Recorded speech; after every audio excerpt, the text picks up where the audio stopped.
Hi, this is Christopher Bill from the Classical Trombone YouTube page. I want to say hello to all of Mr. Selfridge's viewers. I'm super excited to be here.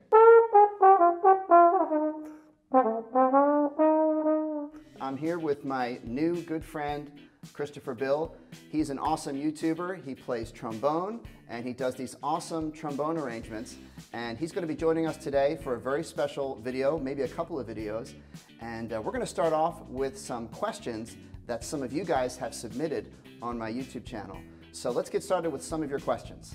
Atziri Garcia wants to know, what inspired you to play the trombone? So this story isn't that exciting. I saw my brother playing the trombone. He was actually a euphonium player in his high school, and he was playing trombone in the jazz band. And all I saw was him playing the trombone, and I wanted to be like him, so I picked the trombone. Rackety Prune 750 says, what do you think is difficult about playing trombone for the first time?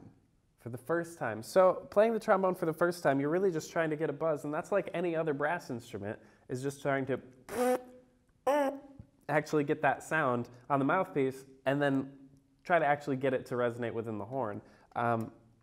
If you can't do that, then you can't do anything, and that's on any brass instrument. And so that could take weeks, it could take months to actually figure out how to have a consistent airspeed and buzz regardless of the instrument. And so that's probably the first thing that's difficult. And once you get past that, it gets a little easier.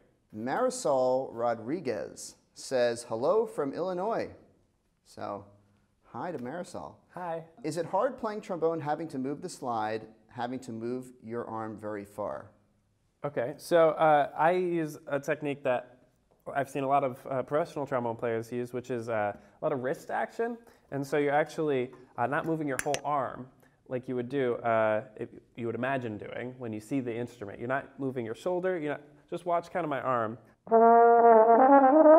I'm really just using my wrist. And so it's not as much of a physical activity as it seems when you see the whole slide moving. You also have to have a decent slide, and so anybody who's a beginner and you're not taking care of your instrument, it's going to be a lot harder, so make sure you clean the slide often, and then it makes it a lot easier. Do you play any other instruments? My first instrument was the piano. When I was 6 years old, I started. That's a similar story. I saw my siblings playing and I wanted to play, and so I started. I wasn't very good. I'm still not incredible, but piano was my first instrument. I sang in the elementary school chorus, and that gets you some ear training that's really important if you continue on in music. And then I picked up guitar and trombone and all the other brass instruments once I started to get into it, but still by far trombone is my main instrument. You have an album, right? I do. I have a few. Tell our viewers about your tell our viewers about your album that they should all go buy. Yes. So I have 3 albums. The first one is Pop Covers. It's from a few years ago. The second one is my Christmas album. It's called Smiling's My Favorite. And then the third one, which is my newest, it's all original. It's called Half Man, Half Machine. Half man being me singing, playing trombone. The machine being all of the tech that I use to manipulate the sound and do all of that stuff. I'm really, really proud of it. It's on Spotify, Google Play, iTunes, all that stuff. But yeah, it's Half Man, Half Machine. I hope you listen and like it. All right, everybody, thank you so much. You definitely have to go to Christopher's channel called Classical Trombone. Check him out at his YouTube channel, Instagram, Twitter. Everything. Website, Classical Trombone. He's got some awesome videos, and as a bonus, Christopher's going to have a very special video on his YouTube channel from a little jam session we did here today of Up on the Housetop. As we always say, thanks for watching. Now go practice.